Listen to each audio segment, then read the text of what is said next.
প্রশ্ন করব, যে প্রশ্নটা হচ্ছে যে তোমার বাড়িতে ধরো তিনটা বাল্ব বর্তনীর সঙ্গে লাগানো আছে।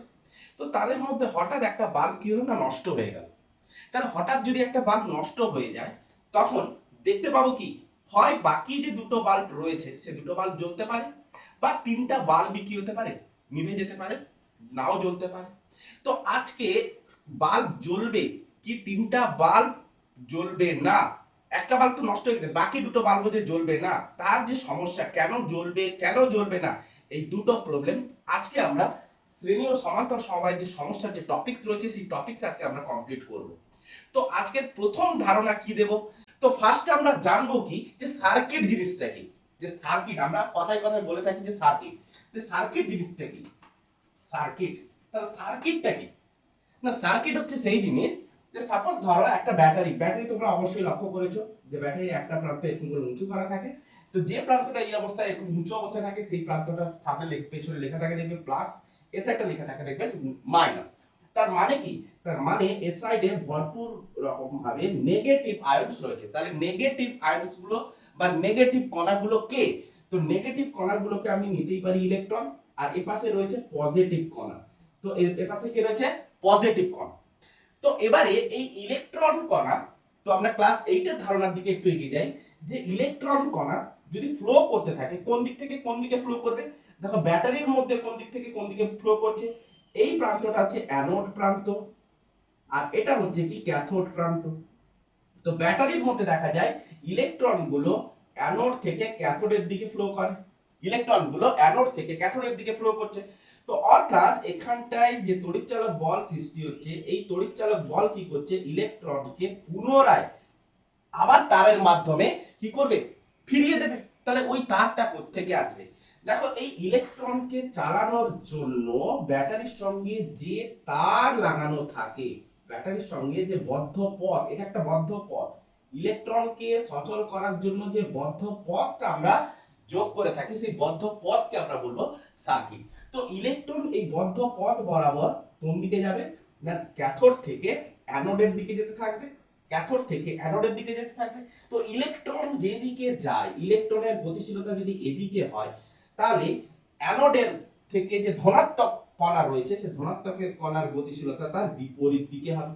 তাহলে ইলেকট্রন যদি এদিক থেকে এদিকম করে এইভাবে প্রবেশ করতে থাকে, এদিকে যদি ইলেকট্রন প্রবেশ করতে থাকে, তাহলে ধনাত্মক কণাগুলো কোন দিকে ফ্লো করবে, এইদিকে। ধনাত্মক কণাগুলো কোন দিকে ফ্লো করবে, অ্যানোড থেকে ক্যাথোডের দিকে ধনাত্মক কণাগুলো ফ্লো করতে থাকবে। তাহলে এটাই হচ্ছে আমাদের কনসেপ্ট, যে ইলেকট্রন কণাগুলো ব্যাটারির ক্যাথোড থেকে অ্যানোডের দিকে ফ্লো করতে থাকে, উল্টো দিকে অ্যানোড থেকে ক্যাথোডের দিকে ধনাত্মক কণাগুলো ফ্লো করতে থাকে। অর্থাৎ ইলেকট্রনকে চালনা করার জন্য যে বদ্ধ পথের প্রয়োজন হয়, সেই বদ্ধ পথকে আমরা বলবো সার্কিট। ক্লিয়ার করতে পারলাম? নেক্সট টপিক হচ্ছে শ্রেণী সমবায়। নেক্সট টপিক শ্রেণী সমবায় বা সিরিজ সার্কিট। ক্লিয়ার? তো শ্রেণী সমবায় কি বলছে, সাপোজ একটা উদাহরণ নিয়ে নিই। কি উদাহরণ, সাপোজ ধরো তুমি ঘর থেকে বেরোলে, ওই ঘর থেকে বেরোনোর পথে, সাপোজ এটা একটা ঘর তোমার, তাহলে এই ঘর থেকে তখন যখন তুমি বেরোলে, তো ঘর থেকে বেরোনোর পর তুমি আবার ঘরে আসতে চাও, তুমি আবার কি করবে না, ঘরে আসতে চাও। তাহলে ঘর থেকে বেরোনোর পর রাস্তা দিয়ে বেরোচ্ছ, তো এখানটা একটা গেট রয়েছে, আবার কিছু দূরে আবার একটা গেট রয়েছে, আবার কিছু দূরে আবার একটা গেট রয়েছে। তাহলে কটা গেট রয়েছে, এটা একটা গেট, এটা একটা গেট, এটা একটা গেট। তাহলে তিনটা গেট অতিক্রম করার পর আবার রাস্তা দিয়ে তুমি কি করলে, ঘরে এসে পৌঁছালে। যদি একটা গেট অতিক্রম করতে, তাও তো ঘরে আসতে পারতেন। তাহলে তোমাকে তিনটা গেটই তোমাকে কি করতে হবে, খুলে আসতে হবে, তবেই আমি ঘরে আবার পুনরায় পৌঁছাতে পারবো। তাহলে শ্রেণী সমবায় হচ্ছে সেই রকম জিনিস, যে একটাই মাত্র রাস্তা রয়েছে, তো বাকি কি রয়েছে, দুটো হোক, তিনটে হোক, চারটা হোক, বাকি রয়েছে বাধা। এটা একটা বাধা, এটা একটা বাধা, এটা একটা বাধা। তাহলে তিনটা বাধাকে অতিক্রম করার পর তুমি যাচ্ছিলে, এখন কে যাচ্ছে না, কারেন্ট যাচ্ছে। তো কারেন্ট মানে ধনাত্মক কণা যাচ্ছে। তো এই ধনাত্মক কণা কি হচ্ছে, তিনটা বাধাকে অতিক্রম করার পর পুনরায় কি হবে, ঘরে ফিরে আসবে। ঘর হচ্ছে কি, তা ব্যাটারি। তাহলে একটা ব্যাটারি নিলাম, একটা সেল নিলাম, তো এই সেলকে আমি বদ্ধ পথের সঙ্গে যুক্ত করার সময় কি রয়েছে না, তিনটা বাধা রয়েছে। তো বাধা রেজিস্ট্যান্সকে আমরা এরকম ভাবে প্রকাশ করে থাকি। তো তিনটা বাধা রয়েছে, তো এই তিনটা বাধা অতিক্রম করার পর পুনরায় সেই ধনাত্মক কণা আবার ব্যাটারির ক্যাথোড প্রান্তে এসে পৌঁছাবে। তাহলে ওভারঅল কি দেখতে পাচ্ছি যে এই ধনাত্মক কণা তিনটা বাধাকে অতিক্রম করছে, মানে কি বেশি বাধা অতিক্রম করছে। তাহলে বেশি বাধা মানে সবগুলো বাধার সমষ্টিকে অতিক্রম করছে, যেহেতু একটাই পথ রয়েছে।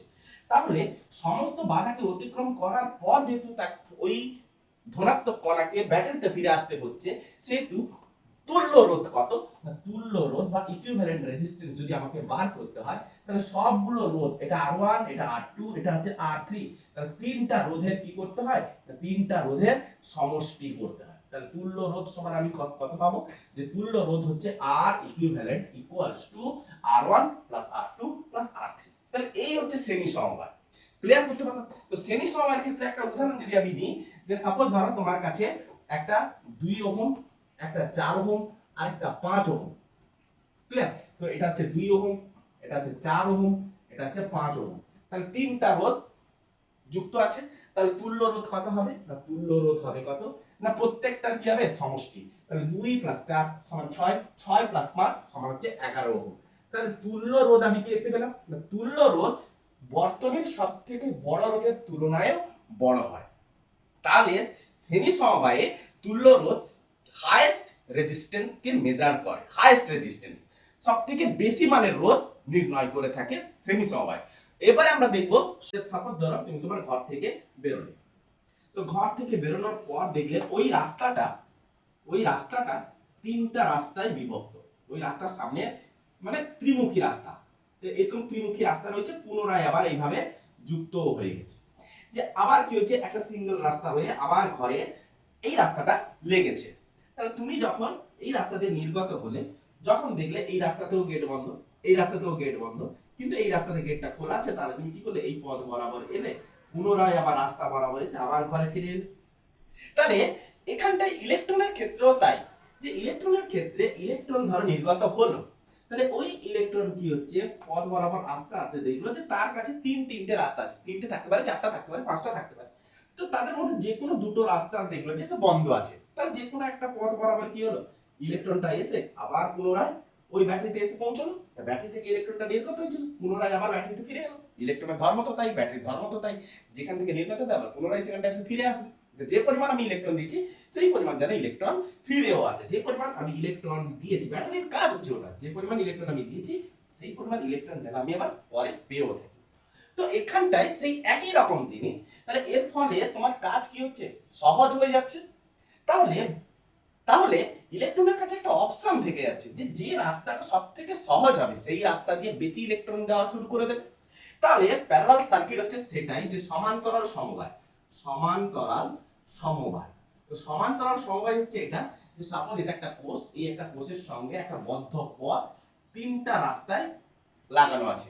তো তিনটা রাস্তার মধ্যে এটা একটা বাধা লাগানো আছে, এর সাথে একটা বাধা লাগানো আছে, এর সাথে একটা বাধা লাগানো আছে।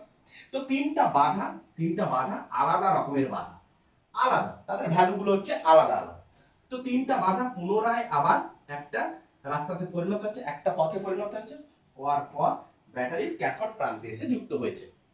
তাহলে এক্ষেত্রে কি দেখবো, যে এক্ষেত্রে দেখবো যে এর তিনটা রাস্তায় যেহেতু বিভক্ত, সেহেতু ইলেকট্রনের যাওয়ার পথ যেহেতু সহজ হয়ে গেছে, তাহলে এখানকার মধ্যে সবথেকে ছোট মানের যে রোধ রয়েছে, এটা 2 ওহম, এটা হচ্ছে 3 ওহম, এটা হচ্ছে 4 ওহম, যে সবথেকে ছোট মানের যে রোধ রয়েছে তার থেকেও তুল্য রোধ মান কি হয়েছে, না আরো কম হয়ে যাচ্ছে। কেন, না তার অপশন থেকে যাচ্ছে যে কারেন্ট যে পাশ দিয়ে কম রোধ হবে সেই পাশ দিয়ে বেশি ছোটা শুরু করে দেবে, তাই না? তো তুল্য রোধ, এদের দ্বারা তুল্য রোধ তাদের থেকে কি হয়ে যায়, যে সব থেকে ছোট মানের রোধের তুলনায় কম হয়ে যায়। অর্থাৎ এই সমান্তরাল সমবায়ে ইকুইভ্যালেন্ট রেজিস্ট্যান্স বার করার ফর্মুলা হয়ে থাকে 1/R1 1/R2 1/R3।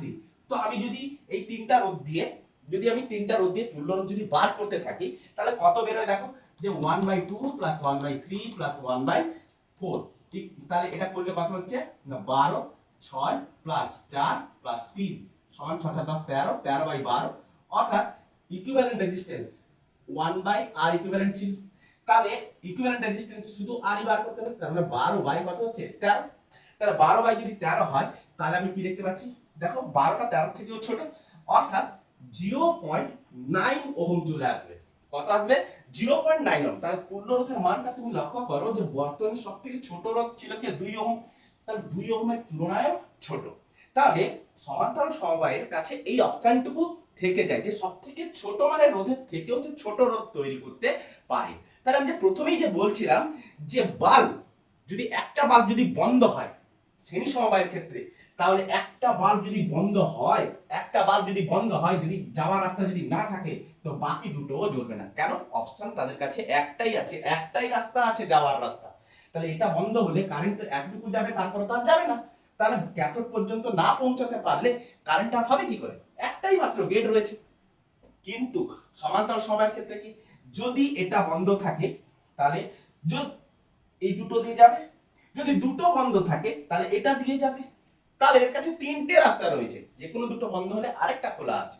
তাহলে তিনটা রাস্তার মধ্যে যে কোনো একটা রাস্তা দিয়ে কারেন্ট যেতে পারবে। তাহলে বাল্ব জ্বলবে কি জ্বলবে না সেটা নির্ভর করবে কোন বর্তনীতে যুক্ত আছে, শ্রেণী সমবায়ে যুক্ত আছে না সমান্তরাল সমবায়ে যুক্ত আছে। তার এই কনসেপ্টটাকে ক্লিয়ার করে নিতে হবে। সিরিজ এর ক্ষেত্রে কি ছিল, সাপোজ ধরো দুটো রোধ ছিল, এই দুটো রোধকে আমরা কি করেছিলাম, একটা রাস্তার মাধ্যমে কোষের সঙ্গে যুক্ত করেছিলাম, যার ফলে তুল্য রোধ কি হয়েছিল না বর্তনীতে যুক্ত করা যে সমস্ত রোধগুলো রয়েছে সেই রোধের দ্বারা সমষ্টি হয়েছিল। তাহলে এদের দ্বারা সমষ্টি হওয়ার ফলে সিরিজ কম্বিনেশনের ক্ষেত্রে কি দেখলাম যে এনার্জি লস কি হচ্ছে, না বেশি হচ্ছে। এনার্জি লস কি হয় না বেশি হয়, যেহেতু সবগুলো বাধা অতিক্রম করে আসতে হয়। প্যারালাল কম্বিনেশনের ক্ষেত্রে আমরা কি দেখেছিলাম, প্যারালাল কম্বিনেশন। তো প্যারালাল কম্বিনেশনের ক্ষেত্রে আমরা দেখেছিলাম যে দুটো রোধ কেমন ভাবে যুক্ত আছে না, একটা রাস্তার দুটো ভাগ রয়েছে, একটা রাস্তার কটা ভাগ রয়েছে, একটা রাস্তা দুটো ভাগে বিভক্ত হয়েছে। তো যে দুটো ভাগে বিভক্ত হয়েছে সেই দুটো ভাগটাই হচ্ছে কি এক একটা রোধ। তাহলে এই পথটা কোষের সঙ্গে যুক্ত আছে, আর এই দুটো পথ পুনরায় একটা পথে পরিণত হয়ে কোষের অপর প্রান্তের সঙ্গে যুক্ত আছে, সে পুনরায় ফিরে আসতে পারছিল। তাহলে এক্ষেত্রে কারেন্টের একটা অপশন রয়েছে যে পাশ দিয়ে কম বাধা রয়েছে সেই পাশ দিয়ে, সাপোজ আমি ধরে নিলাম যে R1 গ্রেটার দেন R2, তাহলে কারেন্ট সবসময় কোন পাশে যেতে চাইবে, যে পাশ দিয়ে কম রোধ রয়েছে। তাহলে এই পাশ দিয়ে বেশি পরিমাণে কারেন্ট আসবে, এই পাশ দিয়ে বেশি পরিমাণ কারেন্ট আসবে, এই পাশ দিয়ে কারেন্ট যাবে কিন্তু কম পরিমাণে যাবে, এই পাশ দিয়েও যাবে কিন্তু কম পরিমাণে যাবে। তো প্যারালাল কম্বিনেশনের ক্ষেত্রে ইকুইভ্যালেন্ট রেজিস্ট্যান্স কি করে আমরা বের করে থাকি না 1/R equivalent is equal to 1/R1 plus 1/R2, অর্থাৎ equivalent resistance equals to R1 R2 by R1 plus R2। তাহলে এই সূত্র অনুযায়ী আমরা তুল্য রোধ নির্ণয় করে থাকি। সবথেকে মোদ্দা ইম্পর্টেন্ট একটা টার্মস হচ্ছে কি, নেচারের পছন্দ কি জানো, প্রকৃতি। নেচার মানে হচ্ছে প্রকৃতি অলওয়েজ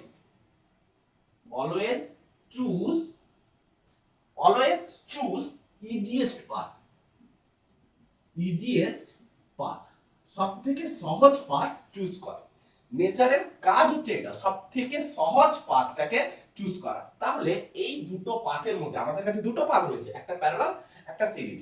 তাহলে দুটো পাথের মধ্যে কোন পাথটাকে নেচার চুজ করবে, সব সময় প্যারালাল পাথটাকে নেচার চুজ করবে। কেন না এক্ষেত্রে দুটো বাধাকে অতিক্রম করার পর গিয়ে তাকে ফাইনালি পৌঁছতে হচ্ছে, কিন্তু এক্ষেত্রে অপশন থাকছে দুটোর মধ্যে যে কোনো একটা, যেখানে কম বাধা রয়েছে সেই পাশ দিয়ে যাও।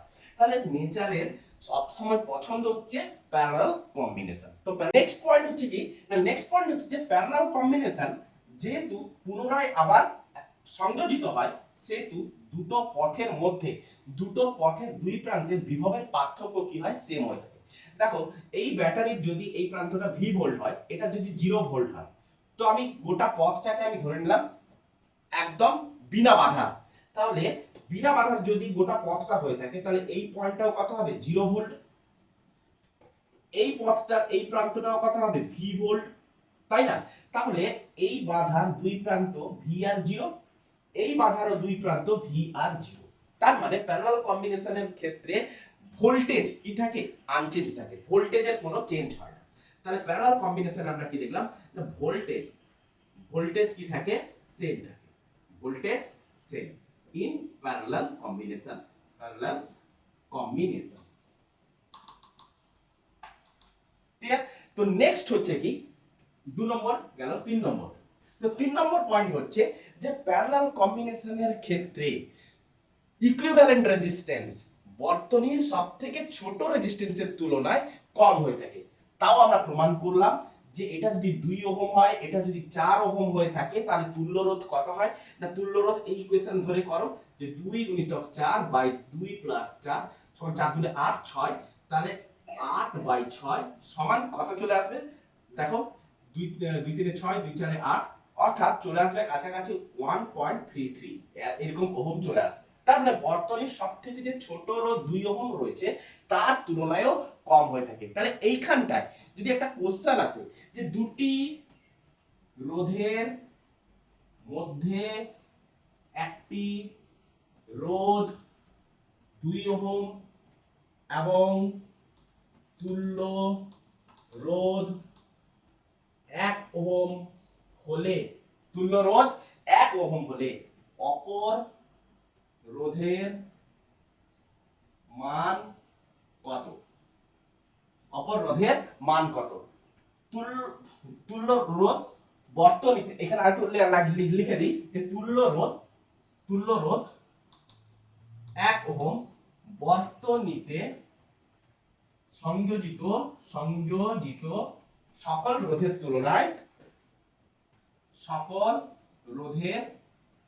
তুলনায় ছোট, সুতরাং অপর রোধের মান কত, এটা লিখতে হতো।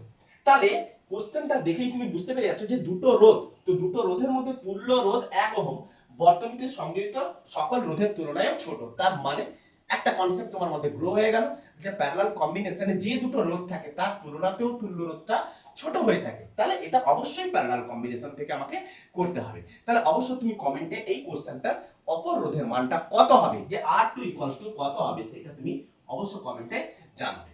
ক্লিয়ার? তো নেক্সট আমরা দেখতে পাচ্ছি যে এরকম সিরিজ বা প্যারালাল কম্বিনেশনে যদি কোনো অঙ্ক এসে থাকে তাহলে এই রকম অঙ্ককে আমরা কি বলে থাকি, না সার্কিট পাজল।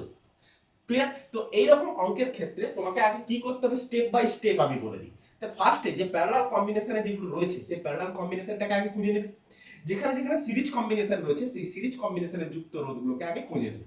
সিরিজ কম্বিনেশনের জন্য পরপর যোগ করে যাবে, প্যারালাল কম্বিনেশনের জন্য উঠিয়ে রাখবে, তাকে এরকম এইভাবে সূত্রে ফেলে তো অঙ্কটাকে সলভ করে ফেলতে হবে। তো সূত্র হাতে থাকলো, মাথার মধ্যে থাকলো যে স্টেপগুলোকে আগে আলাদা করে নেওয়া, তো আলাদা করে নেওয়ার পরে এবারে অঙ্কে আমরা নেমে যাব, যে পরপর অঙ্কগুলো করতে থাকলে ইজিলি অঙ্ক সলভ হতে থাকবে। শুধু আমরা সিরিজ ও প্যারালাল কম্বিনেশনের জন্য শুধু ফর্মুলা শিখিনি, তার কনসেপ্টটাকে আমরা লক্ষ্য করেছি যে সিরিজ সার্কিটের সিরিজ কম্বিনেশনের ক্ষেত্রে রেজিস্ট্যান্স বাড়ে, ইকুইভ্যালেন্ট রেজিস্ট্যান্সের মান বাড়ে, এবং প্যারালাল কম্বিনেশনের ক্ষেত্রে ইকুইভ্যালেন্ট রেজিস্ট্যান্সের মান তুল্য রোধের মানটা বর্তনীতে যুক্ত সবথেকে ছোট রোধের তুলনায়ও ছোট হয়ে থাকে। উপরন্তু আমরা জানলাম কি, না বর্তনীতে ইলেকট্রন প্রবাহের জন্য একটা বদ্ধ পথের প্রয়োজন। তো এই সকল কনসেপ্টগুলো যদি তোমার মাথার মধ্যে থাকে তাহলে ইলেকট্রিসিটি চ্যাপ্টার মাধ্যমিকের জন্য খুবই ইজি হবে। যদি ভালো লেগে থাকে অবশ্যই লাইক, কমেন্ট এবং সাবস্ক্রাইব ডেফিনেটলি করবে। Best of luck, good afternoon.